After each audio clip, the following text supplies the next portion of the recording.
I would like find these really rare bottles, and they're like, okay, but can you get us more Pappy? And I'm like, but this is like literally the very first Blanton's in the 1950s. Yeah, that's cool, but Pappy? You gotta get Pappy.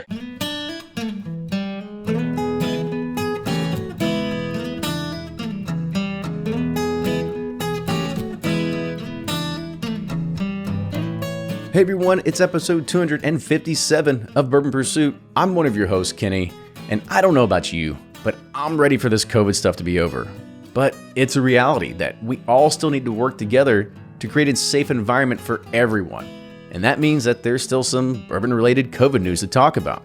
The Kentucky Distillers Association announced that last Friday on June 6th, its board of directors unanimously decided to cancel this year's Kentucky Bourbon Hall of Fame induction and ceremony. Now, the Kentucky Bourbon Hall of Fame recognizes individuals and organizations that have made a significant and transformational impact on bourbon's stature, growth, and awareness. It's the highest honor that can be given in the signature industry, and it's presented annually every year during the Kentucky Bourbon Festival in Bardstown. However, this year the board felt that with travel restrictions, social distancing, limitations on attendance, and general uncertainty about the future conditions, that it would diminish this esteemed fall event. However, the Kentucky Bourbon Festival is not being canceled. It's only being postponed 1 month. And this 4-day festival, which typically takes place in September, is now being planned to take place on October 15th through the 18th. And the tickets to attend will be available to purchase at a later date. Now, if you've been listening and even paying attention to bourbon, you know that distilleries have been producing hand sanitizer. And around 75% of all craft distilleries around the nation have been doing it as well. But what's the long-term effect going to be? Are we going to see a shortage of bourbon in the future because of this? Well, according to RobReport.com, Bacardi has already issued a statement on the matter, saying that these temporary and emergency actions at all their locations will not disrupt the supply of the brands in the Bacardi portfolio. And the short answer is that there's plenty of spirits around. They're in barrels that are aging in warehouses, not only just in the nation, but across the world. There's even some more in holding tanks that are waiting to be bottled. So the major brands, such as those owned by Diageo, Beam Suntory, Bacardi, Heaven Hill, Brown & Forman, and those likely will not be affected. And according to Discus chief economist David Osgo, who you might recall back from the podcast in episode 206, he said that supply should be more than adequate. Many whiskeys have production lead times going into years because of necessary aging, and the same products that are sold to liquor stores are also sold to bars and restaurants. And with bars and restaurants being closed or operating at limited capacity, those stocks can be dedicated to retail outlets. Now, on the barrel selection side of things, Four Roses has announced changes to their single barrel program to be in line with the Center for Disease Control and government restrictions. For the podcast, we've done around 10 Four Roses barrel selections with the Patreon community, and it's always been a pleasure to go see Mandy Vance and the entire Four Roses team there. Now, to set a visual and kind of set the stage for you, when we go, it's usually around 10 people in total. There's 7 to 8 barrels all lined up with different recipes. You get there, you file in line, you grab your copita glass, and you get some bourbon thieved directly from the barrel, and then you go back to your spot in the tasting room. There's a bowl of chips and some light conversation. It's an intimate setting, so there's an easy way to kind of just have that sort of that environment. Now, however, here's the changes. The experience is now being limited to only 4 guests in total, and guests will be required to have a temperature check upon arrival with the security guard. And anyone that's been on a barrel selection at the bottling facility, they know exactly what I'm talking about when you start rolling up to those gates.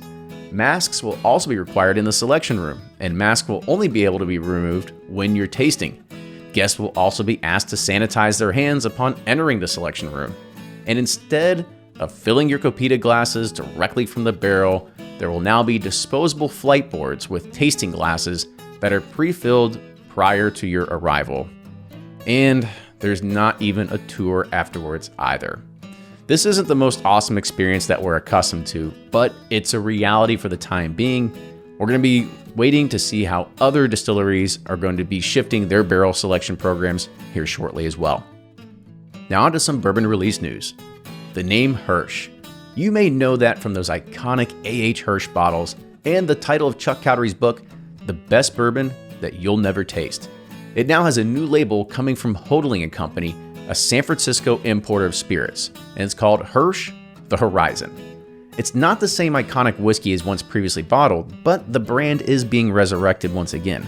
This inaugural batch combines 2 straight bourbons distilled from MGP, and 94% of the blend is distilled from a traditional mash bill, 75% corn, 21% rye, 4% malted barley, and that's been aged for 5 years and 4 months. And the remaining only 6% is distilled from a high rye mash. It's been 6 years and 2 months. It's also being bottled at 92 proof with an SRP of around $40. It will only be available in 8 states and select online retailers. Now for today's roundtable, it's a potpourri of bourbon questions. We talk about our favorite 10-year age-dated bourbons that are readily available on the shelves today. Then we look into the high-aged Knob Creek releases, including those 12 and 15 years that you've been seeing recently, and what this could mean for the private barrel selection losing those higher-aged barrels. Then we talk about some Father's Day gift ideas that we would like to have ourselves. Lastly, we take a moment to take a look back in time, and we ask ourselves, what would we have done differently if we got into bourbon earlier? Now for today's show, it was dedicated to raising funds for the NAACP Legal Defense and Educational Fund. Bourbon Pursuit has pledged $1,000 to help bring awareness and equality. Joe from Barrel Bourbon wants you to know that it's never been easier to get Barrel Craft Spirits award-winning cask-strength products shipped right to your doorstep. Visit Barrel Bourbon, that's barrel with 2 L's.com, and click the Buy Now button.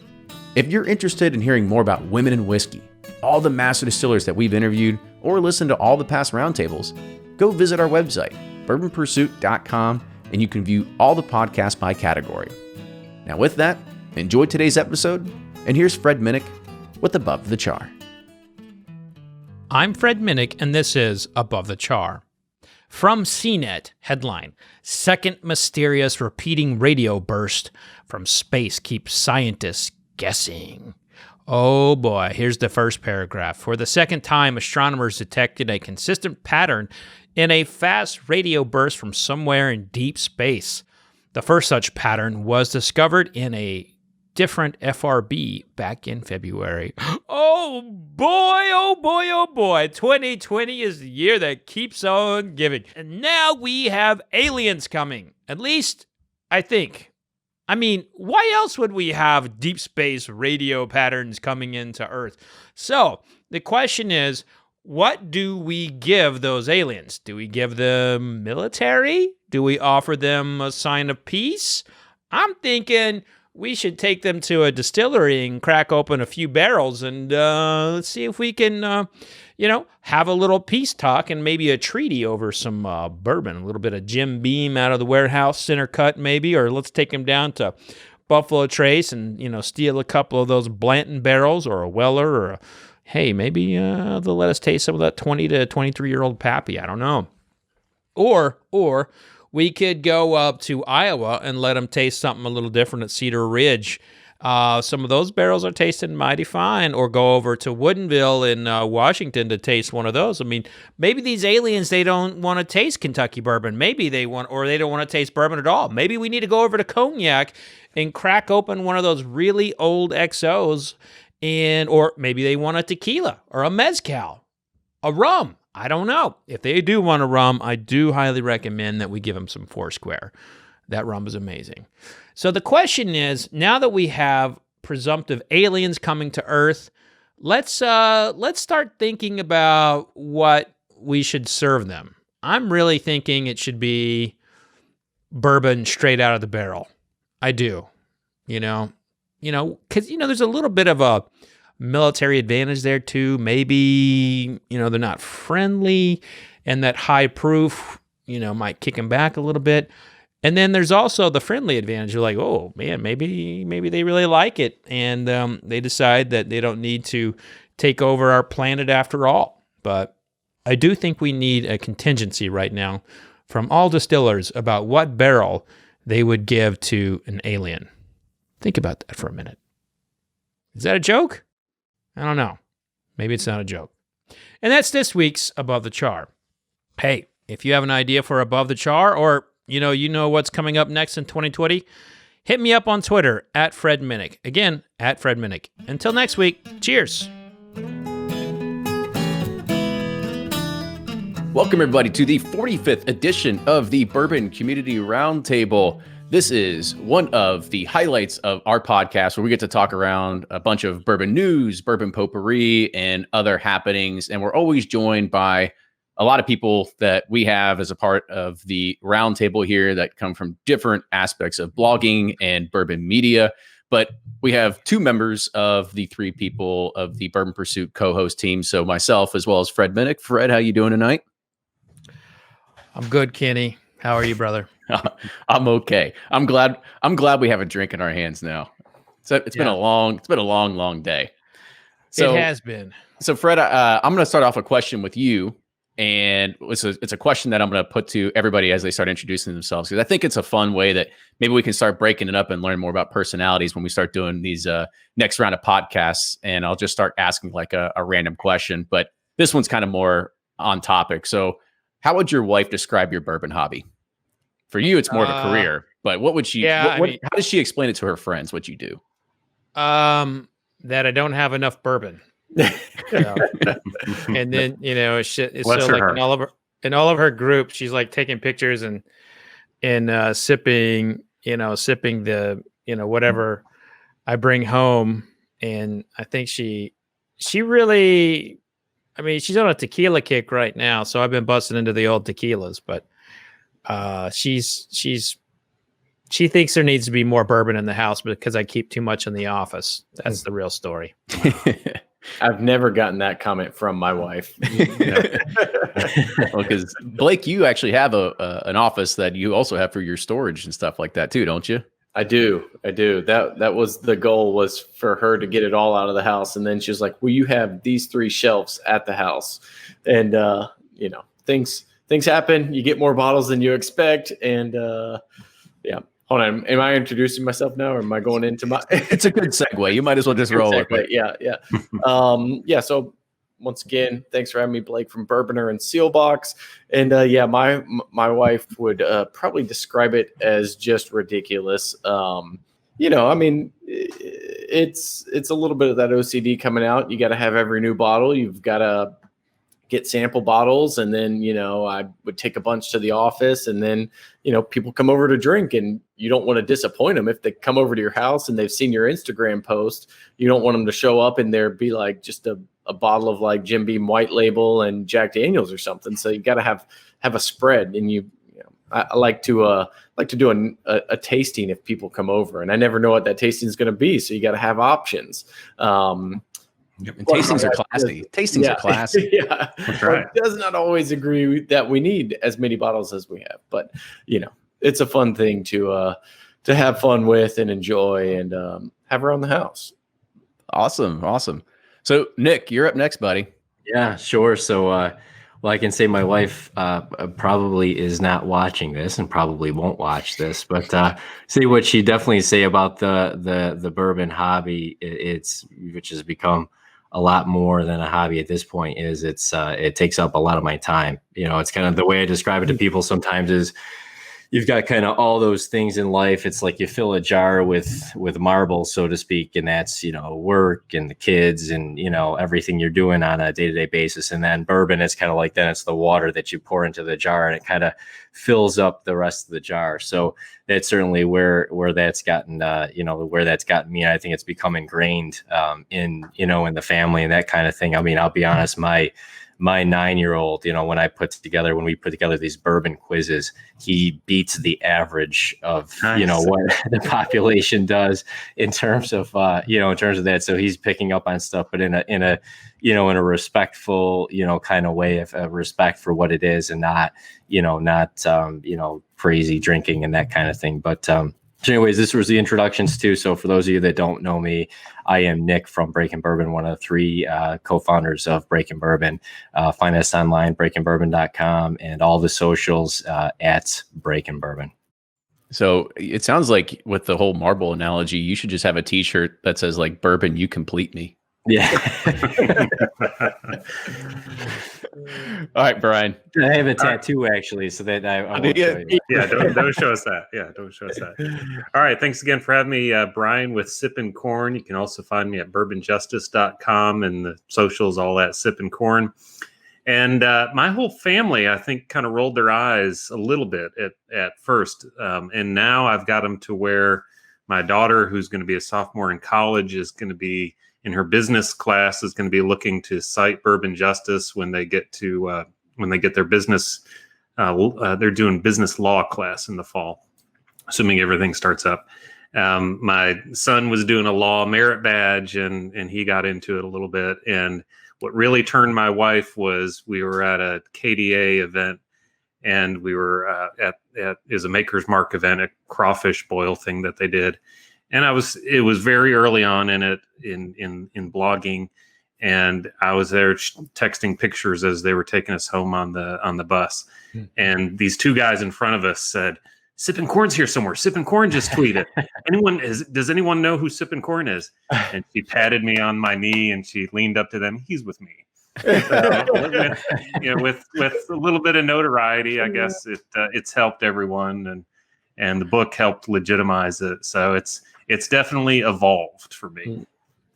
I will say that helped. I had one account too, was actually in Epcot Center, and we were just hanging out in the country's area midday, and somebody recognized me and came up, and and my kids were like, "Dad, are you famous? How did they know?" And my wife's like, no, he's not famous. Don't tell him that. Never tell him that. It always kind of blows my mind a little bit when somebody does either recognize me in public or sees the Bourbon Pursuit t-shirt and they say something, and my wife she'll do the same thing. She'll either roll her eyes or just say, like, "Don't get a big head." Yeah. It's one of those things. So I want to go ahead, kick off the show tonight. Now, I do want to share something, because tonight what we're doing is we are raising funds for the NAACP Legal Defense and Educational Fund. It's a civil rights law organization that's fighting for the racial justice through litigation, advocacy, and public education. And I know Fred just wanted to kind of say a few words about it. And just to kind of let you all know, go to the website. I'll make sure I put it in the chat. Anything that you do donate tonight, make sure you put it in the chat. Bourbon Pursuit will match the donations up to $1,000 tonight for everybody that does donate. So please go ahead and do that. We really appreciate it to help raise money for this great cause. Yeah, and we are in a time in our country where there's not a lot of things that you can say, and I believe in putting money where your mouth is and in your effort. And in the last, since I've been in this industry, I've been pushing forward for diversity and trying to get people into positions and educate them and getting them at Tales of the Cocktail and panels and giving people a platform. And it's something that we all need to work on. We all need to stop and listen, and we all need to improve diversity. And I'm going to say it, Black Lives Matter. And this is something that the industry is in the middle of trying to correct, its wrongs. And the whole world is right now. So please, everybody, take a moment and donate, and we're going to match it. Yep. All right. With that, let's go ahead and we will kick off the show and kind of get this thing rolling. So we get the screen back to normal here. So tonight we're going to talk about a few different topics here, and it's going to be kind of all over the place. But one actually came from our Patreon community. I was kind of just asking, like, what's a fun topic that we've never talked about before? And there was one that was mentioned, and I said, this is actually pretty interesting, because I think that we've all touched a lot of these or had a lot of these bourbons, but it's so specific that you don't really think about it too much. And so I'm going to kind of throw it out to you all, and let's see if we can choose one, or if you can choose two, whatever it is. But what do you feel is the best 10-year age-stated bourbon that is currently on the market? And if you can, non-allocated. I mean, are we giving our answers from 2016, or are we giving our answers from today? No, That's a 2013. 2013 yeah, I mean, it's for me, it's hard to say because, you throw things out like Eagle Rare, even Michter's 10-year didn't used to be as hard as it is to find today. I think as far as like a limited release goes, that's somewhat you're able to find is Michter's 10-year. I'm every time people are like, oh, it's sourced, and then all of a sudden you throw it in some blind tastings, and it's like, wow, this stuff's fantastic. And then as far as like everyday things, Russell's 10-year, and then what's the Rebel Yell 10-year? But I don't think they've done another release of that recently. You're just going to name them all right now. Yeah. So if you're making me covering all the bases, all right, I'm going all the tenure. I go first so that nobody else has any good answers. So I'm going Russell's Reserve 10-year because it's available, it's fairly priced, it's 10 years old, and it's delicious. I'll jump in too. I think the best and the worst 10-year I've had is Henry McKenna.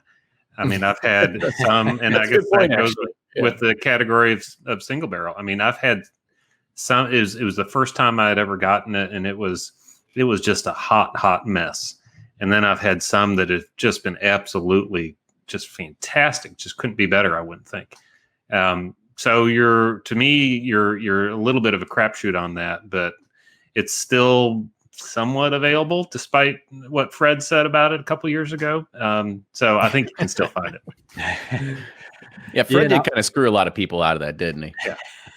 I mean, Fred, on my tombstone, it's going to be the slayer of Henry McKenna availability. One of my favorite quotes I've gotten at a liquor store one time was, I went in, I grabbed a bottle of Henry McKenna. He goes, that guy from the internet like talks great about it, and all of a sudden you can't find it. I'm like, the funny thing is, I know who that guy from the internet is. Yep. He's my internet buddy. Internet friend, Blake. Internet friends. I mean, Fred, are you still getting hate mail over Henry McKenna nowadays? Or is it still coming? It's softened up quite a bit, especially, because this is what I always try to tell people. Yes, it was my house bourbon. Absolutely true. I think that's where I screwed myself. Was I publicly stated before that competition that it was my house bourbon. And then it won, and everyone's like, well, see? And I was like, I'm one judge. And then it won again. And I was like, I got blamed again. And again, I'm just like, one judge. But then I had it in some of my blind tastings that I do on YouTube, and it got the shit kicked out of it, as well as our bottled and bond tasting. But then people who just really want to hate me just say, well, he knew anyway, and he just was just saying that. I'm like, okay, haters gonna hate, but I still like McKenna.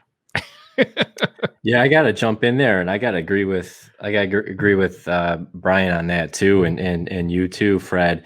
The Parker's Heritage Promise of Hope, which is more or less McKenna, it's a little lower in proof, but same age, the honey barrels.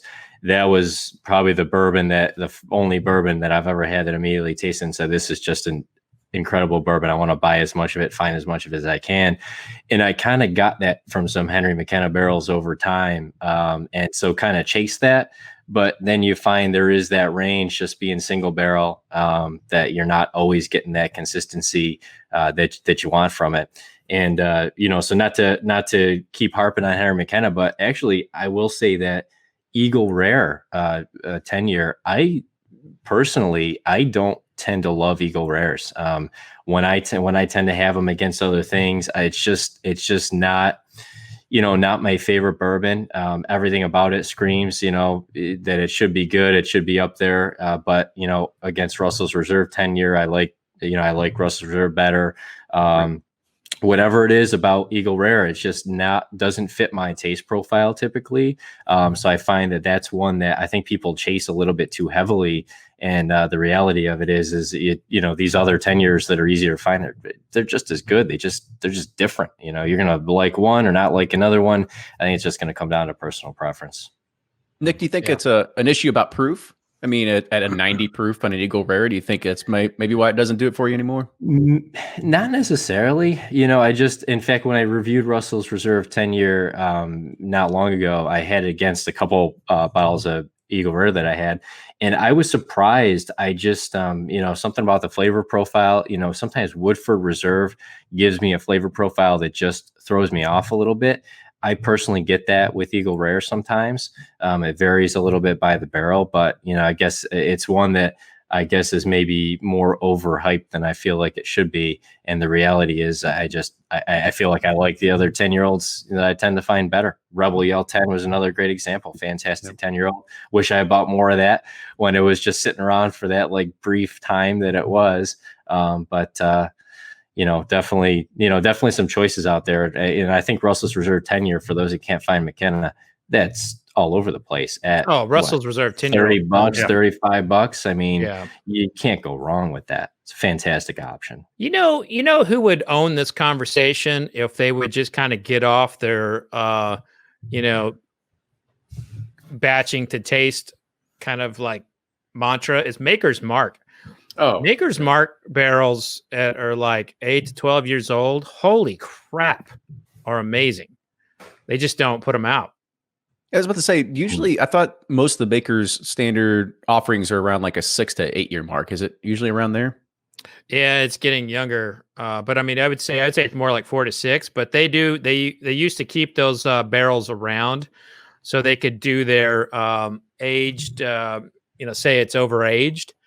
And I'll never forget, we had Bill Samuels at the Derby Museum for a session, and he was like trying to tell everybody that Maker's Mark was bottled perfectly. And so he put out a bunch of 12-year-old Maker's Mark, and people were like, backfire, pure butter.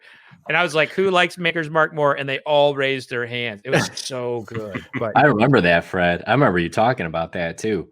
I've seen that happen on the tasting where they're like, this is White Dog Maker's Mark. This is overaged Maker's Mark or over oaked. And I'm like, this is fantastic. Like, why are we not drinking this? I mean, that the whiskey coming out of that distillery, if we had the opportunity to like crack into some of those barrels, I love the stave program they do. I think it's really cool. But I'm like, give me one of those over oak barrels that you have. I'll take that. Yeah, they're saving them for something. Add that part of the program. We're all in on it. The hard part is, they've been preaching that 6 to 8 year range and, rotating barrels. It's hard to come back and say like, oh, by the way, we were wrong. But it's got to be such a small number, though, to have an actual program around it. I mean, it's here and there, they come across them, randomly. It's not like they're sitting on 300 barrels that they're ready to say these are good on their own or different enough on their own, right? Love to have it at the Rick House and just figure it out, though. Brian and I would be marching right over there. So, Bill, tomorrow barrel. So on that Eagle Rare, Mark, I kind of want to go back to that one a little bit because we know that Eagle Rare 17 has actually changed in the past few years and gone to 101 proof and kind of going back to its original proofing, which was 101. Do you think that would be a game changer for a lot of people like Nick, who maybe you've written it off a little bit to say, let's go ahead and up it to 101 proof back to its original proofing state here? It's funny you say that, and because now that you said it, that's a good point. I got to tell you, I personally have some older, lower proof Eagle Rare 17 years that I like better than the newer, higher proof stuff. I mean, you already have the barrel proof, high proof stuff with Antique Collection. I think it was we were in Pittsburgh a number of years ago, and we did a flight of BTAC, and they were from all different years.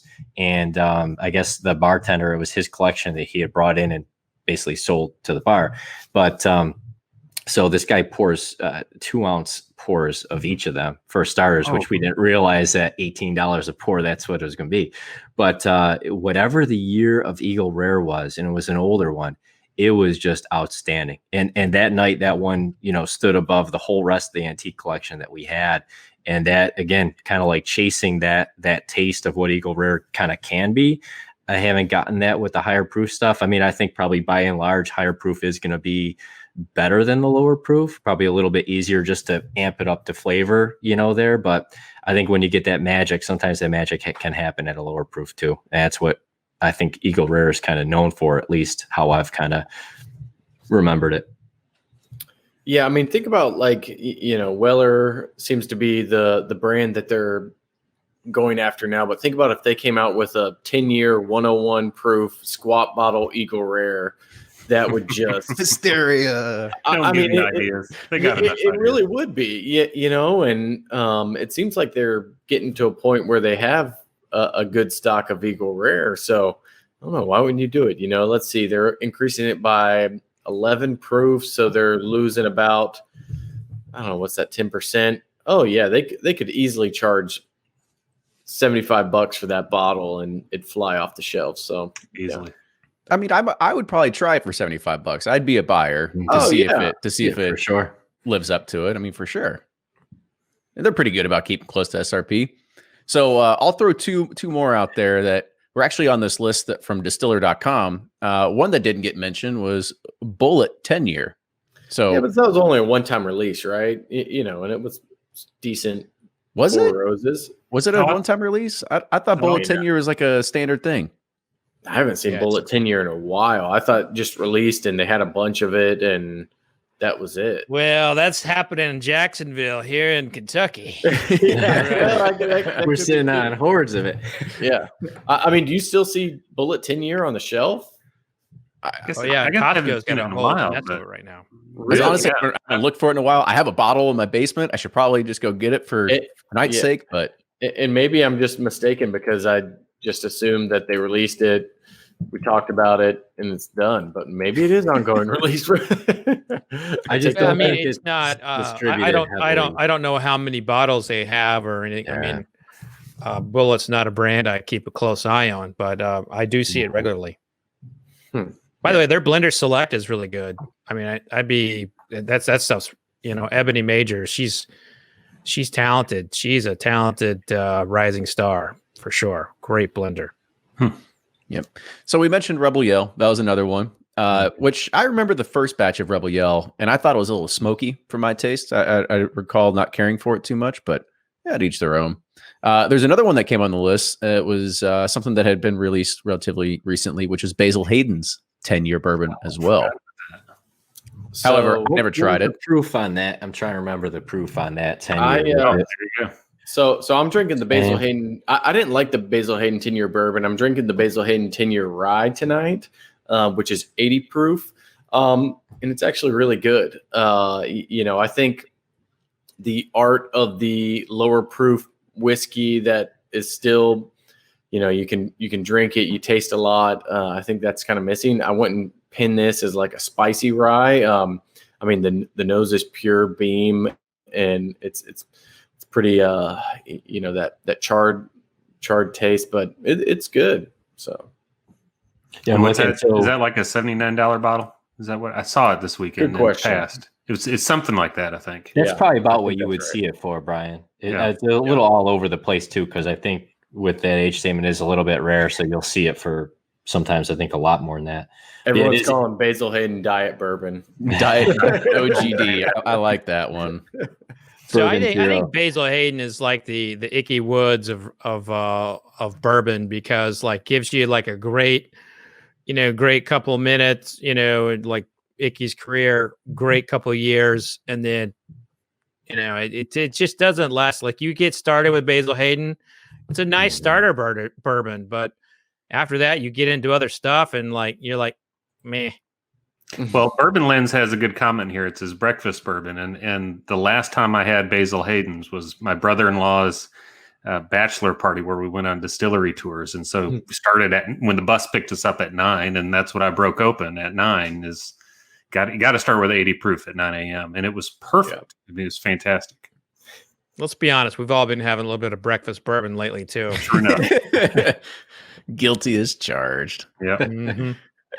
Yeah, Brian, you brought up a good point about like when you're getting ready to go like a whole day of distillery tours and something like that. I had fortunate to be able to do that with somebody else where we were going to Maker's Mark. Anybody knows that you go to do a Maker's Mark private selection, it's an all-day affair.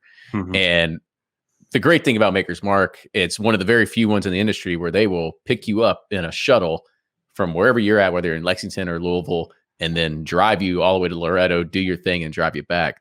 But on that drive, we had busted open some 1970s Dusties and, at 86 proof, that's a perfect way to start the day when it's just like butterscotch. Mm-hmm. Those older low proof bourbons too are just packed with flavor a lot of times. That is so true. Yeah, That is absolutely. so true. Yeah. Those national distiller brands from the 70s. Oh, so good. Yep. Yeah, 86 proof. That's right. I don't know how they do it, but they get a lot of flavor in there.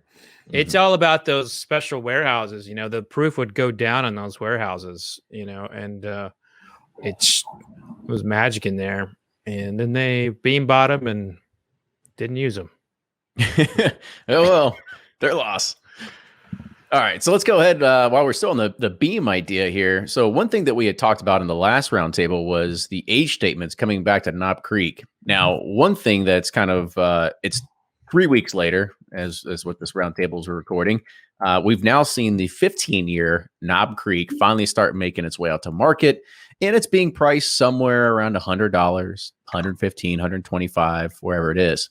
Now, this kind of begs the question. What happened to all those Knob Creek 14-year picks that we started seeing for like $45 like 6 or 8 months ago? And is this the complete downfall that we will ever see these again in the private barrel selection program? Yeah, I mean, it's a classic case of we can't have anything nice in the bourbon world. Destroy everything. Yeah, I mean, something gets popular, they mark the price up, and all these, we've all had the articles, we've all done them, we've all read them. It's like, 10 bourbons you should know about that are bargains or whatever it is. And next thing you know, price goes up. So I think we'll see a lot less of that, but I'm still convinced that Beam's just sitting on a ton of barrels and product. And so I think you'll start to see them trickle out more as well. I assume they'll reward good accounts and everything with hey, we got you a 15-year barrel pick. So we'll probably still see that here and there, but overall, they realize, wow, there's a market for this. So let's roll out the Knob Creek 15-year, which I'm a fan of because it makes it more, you don't have to just find that one store that has 200 bottles of it, or well, not that one, but 150 bottles of it. You just need to go to any store that is a decent Beam account, and they'll have the Knob Creek 15-year, and that's still a pretty good price when you look at the overall market. What is it? It's $80 or $90 is the hadn't hit Florida yet that I've seen. I think I've seen some over 100. Well, yeah. I mean, $100 for a 15-year bourbon is right. I mean, that's the going price. A good for price. 15-year-old bourbon. I do have a little bit of hope for you all out there who think that this is going to go the way of the dodo bird.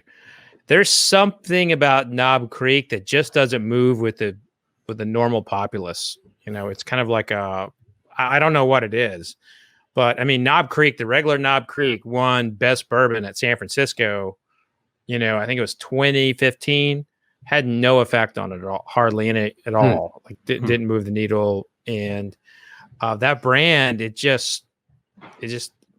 doesn't move. I don't know if it's the bottle. I don't know if it's the name. I don't know. But it is those picks were cherished Bourbon Geek favorites, and I don't think they're going to go away. I really don't, because Beam is a quarterly kind of company, and this is their moment of the quarter. In 2 quarters from now, they may reduce the price and put a new age statement on Booker's. Who the hell knows? But I don't see the $45 store picks going away. I think we'll still see store picks in that good age range. And then to that point, Fred, I mean, let's not forget about Knob Creek 2001. I was just looking that up to remember. And actually, I still think I can pick up 2001 in my area at less than MSRP, frankly. And that was 3-4 years ago now. That was a 14-year-old, 3 batches, $130 MSRP. I want to say there was, I thought I heard that there might've been a 4th or 5th batch that kind of no one really talked about, but anyways, an older Knob Creek lower proof though, because that one was they did that at the 100 proof. And, I don't think they hit it with that one, because you compared it to the single barrel at 120, and your single barrel off the shelf for $40 was better. Then again, now, and I'm actually, because I knew we were talking about this, sipping the Knob Creek 12 year. And I got to say, this is absolutely fantastic. This is 100 proof as well. And they got the blending right with this one. It's a fantastic bourbon at I think a really fair price. It's reasonably accessible. Is the 15 year just going to be that much more expensive? Are they going to get the blend right? I don't think they really quite got it right with 2001. So they're kind of competing with themselves in a way when you put out a incredibly good single barrel at a really low price, and then that's the thing you have to fight against. It's kind of tough to do a limited release. It's not really, doesn't come across that that special, so to speak. So it's an interesting conundrum that they're in, and I think we talked about it on a previous roundtable of was putting out all these really high aged single barrels, a way to just get people excited, like give it to them, then take it away, and then insert this other stuff, or are they just kind of throwing stuff everywhere because they got a decent amount of supply in stock, and what, they're still making money anyway. So yeah, they've got practically limitless stock. But my concern when I saw the 15 is that the private selections, all these 13s and 14s, are going to go way up, and you're not going to find them at $45 anymore when barrel selections start back up. So yeah, fingers crossed for it. But that was my concern. Nick, correct me if I'm wrong. So that being the Knob Creek, even the 12 and I believe the 15 year, they're 100 proof, whereas the private selections and standard Knob Creek, aren't they like 120 proof, something like that? 120. Mm-hmm. Yeah. Yeah. So that's an interesting move by them. I mean, is it? Do you really think it's proof down to a really good point? Because I always thought like the Knob Creek brand was more about getting that corner of like almost a barrel proof kind of expression at a pretty low price. I don't know. I would almost say 100 proof is probably more where I peg their brand. And frankly, I think the majority are going to go for the 100 proof. I'm not sure this is necessarily geared towards the bourbon geek per se. I think a lot of people are going to have 120 proof that don't drink bourbon as often, and they're not going to like it. I've given some of the higher proof barrel proofs to people I thought were ready, and they, they're grabbing handfuls of ice and stuff like that. I'm like, they don't like it. They're liking the 90 proof. They're liking the 100 proof. It's a good range for them. I think there's more mass appeal in this proof, and I think that's what Knob Creek's going for. I don't know that they're trying to talk to necessarily all the whiskey geeks with this one. I think they're trying to talk to everybody.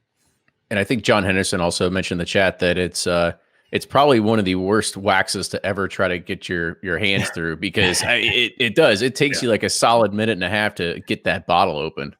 I don't know what they're doing with their wax over there, but they've got to go back to the drawing board on that one. Makers has the recipe. They ought to share a little bit of that.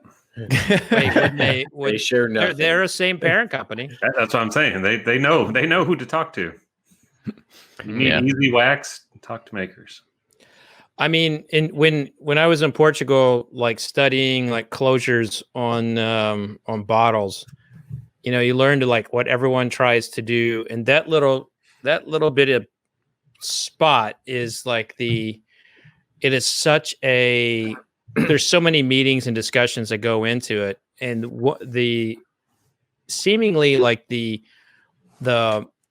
best like closure for the money. What I learned in terms of its efficacy as well as its look is the 1792 one.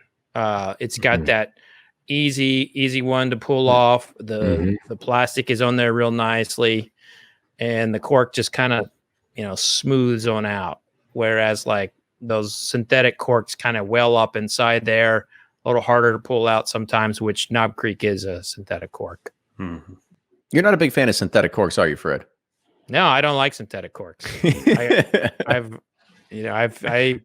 I'm sensitive to plastics. I can taste plastics and stuff. It's like leaving water in a bottle overnight. And maybe this is because I had so much canteen water when I was in Iraq, and it just tasted awful. And it just like anytime I taste like that plastic note, it just turns me off. And I have tasted it before in bourbons, but it's not prominent. But microplastics, they're saying it leaches out in water bottles. Who's to say it's not going to leach out in a synthetic cork over years? Well, I guess it's just a more reason to drink your bourbon earlier. That's right. Exactly. Yeah, for drinking. Absolutely. Before we move on to the next thing, I want to just do another reminder for everybody that we are doing a fundraiser tonight for the NAACP Legal Defense and Educational Fund. And so if you can, go to NAACPLDF.org, make your donation. We will be matching up to $1,000 in tonight's podcast for doing that. Make sure you put it in the comments. Thank you to everybody that has donated so far.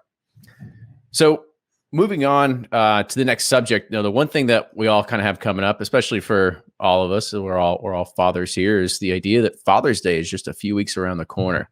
Now, I know I'm like many of you, and I think a few years ago I said, all right, no more rocks, like those little actual frozen rocks you get in the fridge, and you get to throw them in a thing. And I was just like, okay, none of that, no other kind of quirky little gifts. I'm almost to the point now. It's you don't even have to buy me bourbon anymore. It's okay.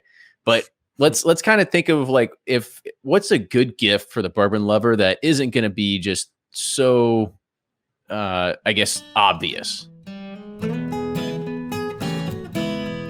What do you get if you mix Seattle craft, Texas heritage, and Scottish know-how? That's 2 Bar Spirits. 2 Bar Spirits traces its roots to a ranch in rural Texas run by the founder, Nathan Kaiser's family for 6 generations. Nathan grew up on the ranch with stories of relatives bootlegging moonshine. And after moving into Seattle, he wanted to keep the family tradition alive, and he opened 2 Bar Spirits in 2012. They're a very traditional distillery, making everything from scratch, and each day starts by milling 1,000 pounds of grain. Their entire product lineup consists of only 2 whiskeys, their moonshine and the only bourbon made in Seattle. Both bottles are being featured in Rack House Whiskey Club's next box. Rack House Whiskey Club is a Whiskey of the Month club, and they're on a mission to uncover the best flavors and stories that craft distilleries across the U.S. have to offer. Rack House ships out 2 of the featured distillery's finest bottles, along with some cool merchandise in a box delivered to your door every 2 months. Go to rackhousewhiskeyclub.com to check it out and try some 2 Bar for yourself. Use code PURSUIT for $25 off your first box. What's a good gift for the bourbon lover that isn't going to be just so, I guess, obvious? So anybody have any ideas of stuff that you could throw out other than a Sealbox gift card? I mean, Sealbox gift card is probably number one, but if we're, I was going to say, is a day alone. Also, that's probably off the table as well. I was going to say that too, Blake. What does that mean? What is that? Going to Vegas? What? My favorite quote was always, on Mother's Day, mothers want to spend time with their children, their husband, spouse, whatever, and dads just want a day off and not have to change a diaper. No, I mean, I think a good bottle is always a good option. I don't know. Or throw some ideas out, because this is what we always get. Yeah, okay. Well, this is what I'm saying. Even if it's the bottle, throw some ideas out, because these are the things that we always get. And whether it's hey, I got to get my boss a bottle, or I got to get whatever bottle, and I'm like, oh God, and then I sit there and I'll go and I'll look at my shelves and scan for something that's available, or I'll just pull up a website and be like, here, go get this. That's the hard part, is finding what's available in their area. Go on their Instagram, see what they've liked, and maybe that's a bad idea. Go on their Instagram. But a store pick, like we just talked about, the Knob Creek store picks. Those are great bottles. The 12-year, the 15-year. I think something like that's really nice. So I don't know. I'm kind of into barware right now, so get them something cool like that for the a strainer or a shaker. I think those things can be a lot of fun to play around with as well. What's your favorite piece of barware right now? I'm gonna mess the name up. Because Four Roses just recently sent out for a lot of people's birthdays the big long spoon. Which so movers and shakers, check them out. Give them a little bit of a promotion. Somebody said Bourbon Plus subscription. That'd be great. But movers and shakers, they have a bunch of cool barware. So their strainers, I've actually I've never used a strainer. I've always used like the just try to block it with my hand method, and realize like a strainer comes in really handy. So Strainers work. Yeah. It's funny, they make these tools for a reason. So, I feel like I'm real professional when I'm like shaking it, and then I can strain it out with a cool strainer. So, yeah. Yeah. And this is also, like I said, this is another great time for gifts that are, they're usually like either one-time things or, even like a great subscription to Bourbon Plus is good. But shout out to Chris Walters on here, the nosing kit. I mean, that's something that I know that he's a small business owner and he builds these nosing kits. And I see him all the time through various forums, and he actually hands makes every single one of them. So shout out to him for doing all that, because they're does a knockout job with it, and you can pull out the honey and vanilla and all that sort of stuff, and really start training your nose to be more like Fred Minnick. But it is true. And like, I think those nosing kits are huge, especially if you're just getting into it. And, I used to tell people, okay, go to your pantry, pull out the vanilla, pull out the cinnamon, pull out, but that makes it so much easier. So, definitely try one of those out. Don't breathe. Don't inhale too much on that cinnamon. Okay, the nose too deep. Yeah, exactly. Personal experience. Yeah, I actually done that. I had a bad experience. Yeah, so thanks to Matt Cusack. I got to say, Bourbon Justice. That'd be a great gift for anyone that doesn't have it. But really, what I'm thinking, I love the nosing kit idea. Barware, once you have it, it's kind of like the rocks. You end up getting too much of it, so it's kind of risky. You got to know what whoever you're shopping for already has. But if you want a bottle for presentation, and this kind of goes to your point, you got people asking you, what do I get for my boss? What do I get for, those sorts of things. If you want the presentation, this week I'm going to Wilderness Trail, maybe tomorrow, maybe the next day.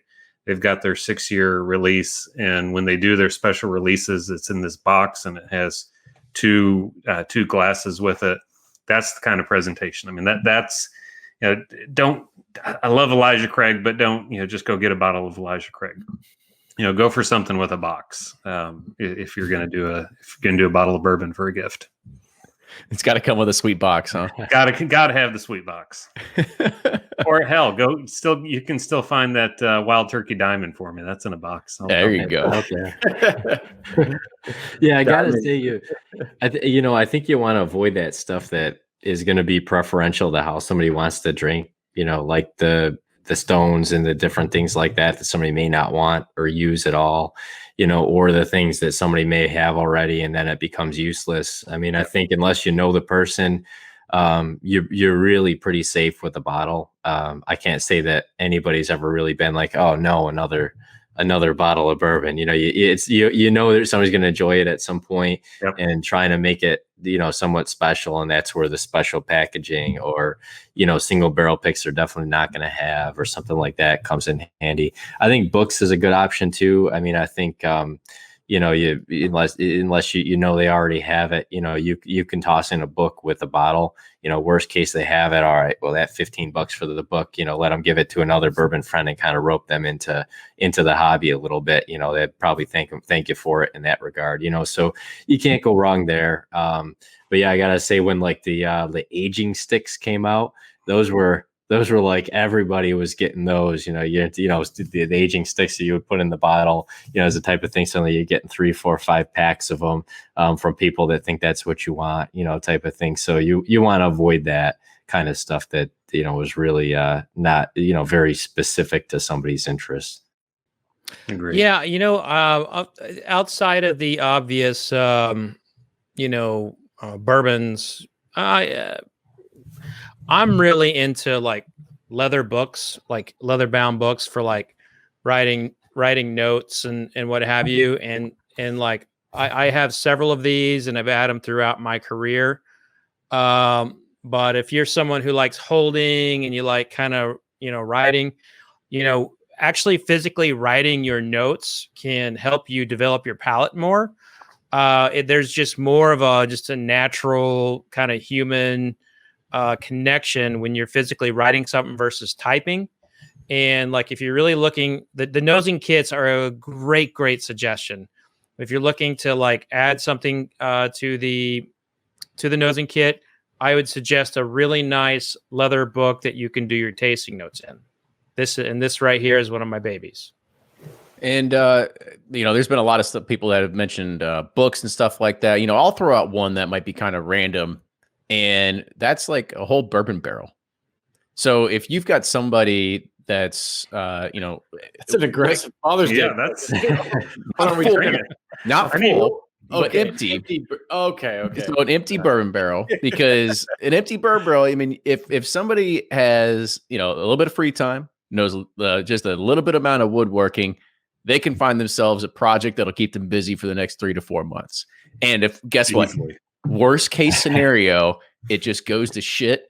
They become smoking chips. So it's your Weber grill. Yeah, it's the perfect gift. It really is. That's a great idea, Kenny. Actually, that was a previous Father's Day gift from my wife to me, and now you can see over here. But now it is the backdrop.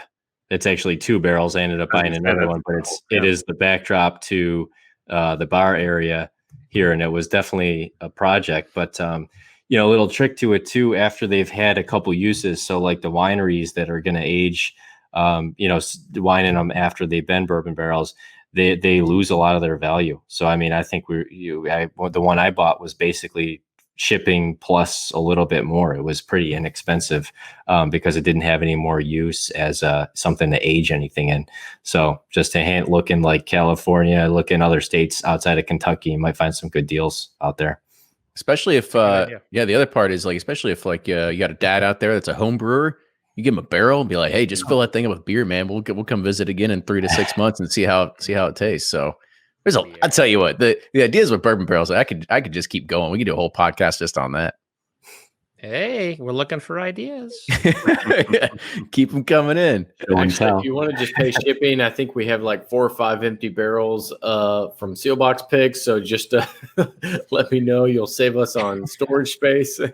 First 5 people to buy $100. What's our ad rate at this point in the show? I mean,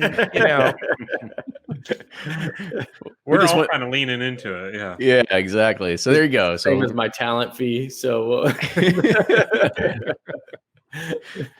So if you want a barrel, just pay shipping from Sealbox, and or if you just live in the DC area, just give him a little ring. Maybe he's got something.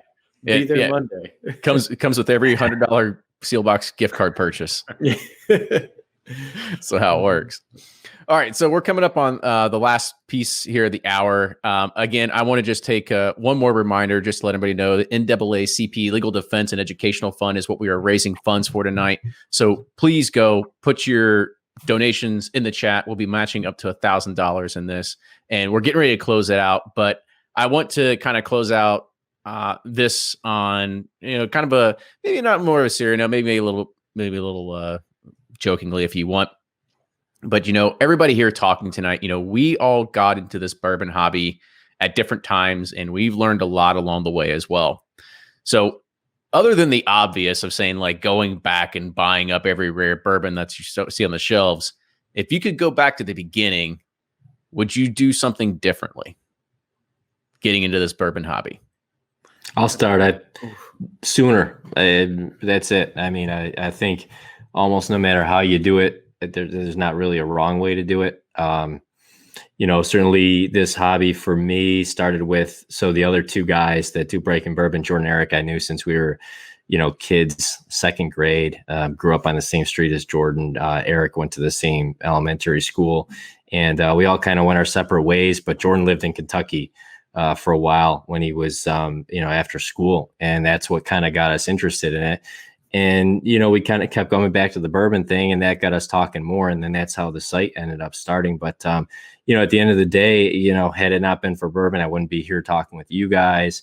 Yeah, I wouldn't have this, this hobby, this interest in this thing that, definitely, keeps me going, sometimes when you got the, just a lot going on and I'm a dad, I got businesses I run. I mean, all these different things, it's like, it's nice. It's a release. It's, it's great talking with people, meeting people, going to Kentucky and meeting people. So I'd say just do it sooner and dive right into it. I mean, that's it. Yeah, those are good points. I'd meet the old timers and soak it in. Fred did a interview of Ed Foote, probably 5 years ago, maybe, at the Derby Series. Yeah, 2014. So 6 years ago. 6 years ago. Jesus. And you meet him, and he doesn't even realize he's a legend, and all the things that he has, all the knowledge he has. I wish I would have started soaking up earlier. And I know, there's just so many people I could have met if I would have started earlier. And I'm thankful for the people who I have met. I mean, folks like Jim Rutledge have taught me more about bourbon than I ever would have hoped to know. But there's so many more people out there, and that's what I would have started doing earlier is meeting the old timers and just soaking it in. Blake, Awesome, Fred, you remembered that. anything? Yeah.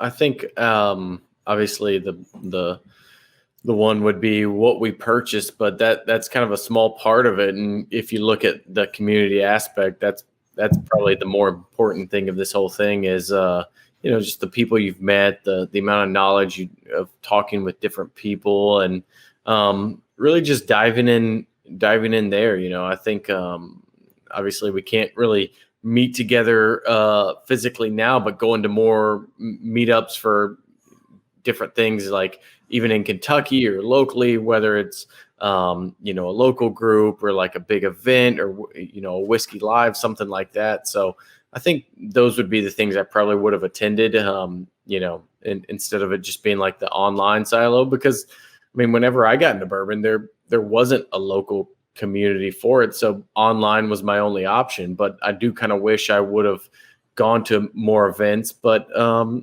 think it's never too late to get involved with these things, and I think the community is stronger than ever. So there's way more options, and you meet great people. And so, yeah, that's probably mine, just with events and that kind of thing. Well, I'll say, like, having kind of stepped in late 2005, 2006, every one of you all have made an impact on me personally, and you all have been an incredible attribute. And, you all have each changed bourbon in your own way. And I'll never forget, reading, seeing, Blake's like Poor Man's Pappy, and just seeing him kind of, tackle everything. Kenny, the first time you all interviewed me and asked me what the hell marzipan was, Nick, to y'all's just thorough, excellent reviews. And, Brian, I don't know how many bourbons we've had over some things, but, it's been such a joy for me to see, because I was the new guy coming in, and there was there were maybe 5 to 10 whiskey writers in the world who were trying to do it full time when I was coming in. There was not a lot, and they were mostly Scotch oriented. So I looked up to Chuck Cowdery and on a historic and also Mike Veach, and I looked up to those guys, and I tried to follow in their footsteps with some of like the historical stuff, while also, trying to train my palate and do tastings. But there's inevitably some regrets and things you wish you'd done differently and things you would have done more. And I wish I spent more time with Parker Beam. And Parker was someone I actually did spend a good deal amount of time with, to include his time when he was suffering from ALS. But he was just someone I really clicked with, and I miss him. And I also never had the chance to spend any time with Elmer T. Lee. So I think those would be the two things that I would take back if I could. But I'll say I'm more encouraged by the talent coming into this world. I know that everybody can go out there and do their tasting notes, but I see a lot of talent in here, and it makes me very excited about the future of our bourbon community. I knew there was to be some heartstrings to be pulled on this one. I'll kind of round it out here. I am thankful that I've at least been able to get in this early enough that, we've been able to interview people like Jimmy Russell and be able to capture some of the stories that, a lot of these old timers are around and, might not be there much longer. Hopefully we have more years to be able to capture more stories, but, it's just one of those things that I wish we would have gotten in a little bit sooner to be able to, again, capture some more stories of the people that have, gone ahead of us.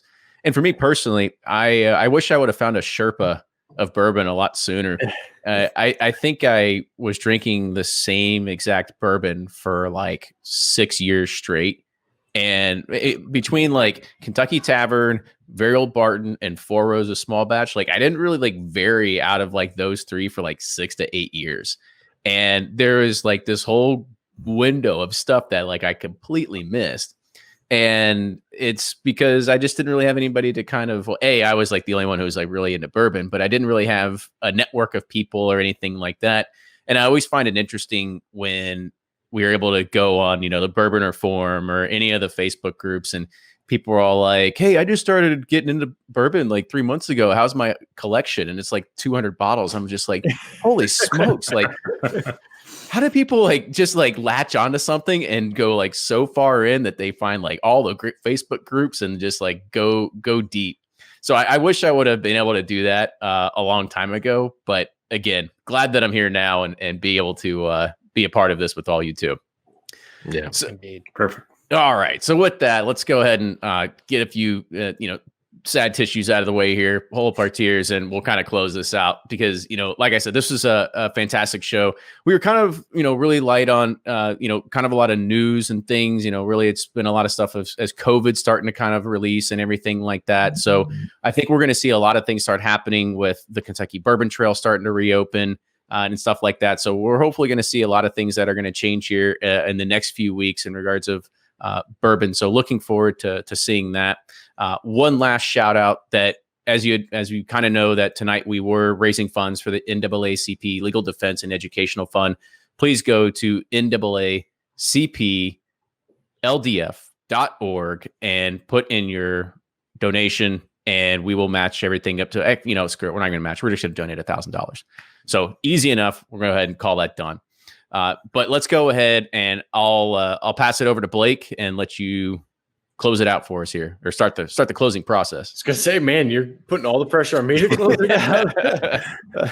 But no, it's a roller coaster. I'm going to give you the first part going up. Yeah.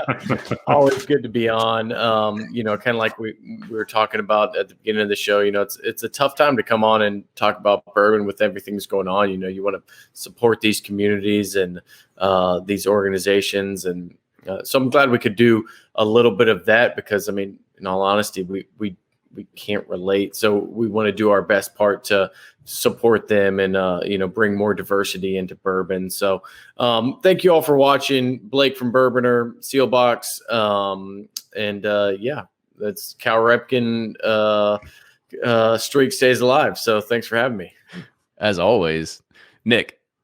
Sure. Yeah. Thanks, guys. Always a pleasure to be on, chatting with everybody and watching a lot of great comments throughout the whole show here.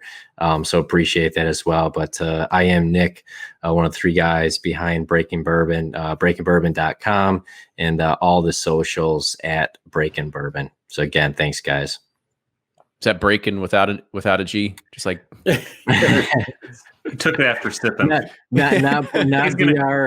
I never spell it either. It's not BRAKING. We're not stopping bourbon. We're breaking it. So think Breaking Bad, Breaking Bourbon. We actually have a play on that with one of the T-shirts. It's my favorite. Yeah, I get a lot of comments on that one when I wear it. People definitely relate to Breaking Bad. Nick, when you guys first came out, because I come from the news background, I thought you were like trying to be like breaking news.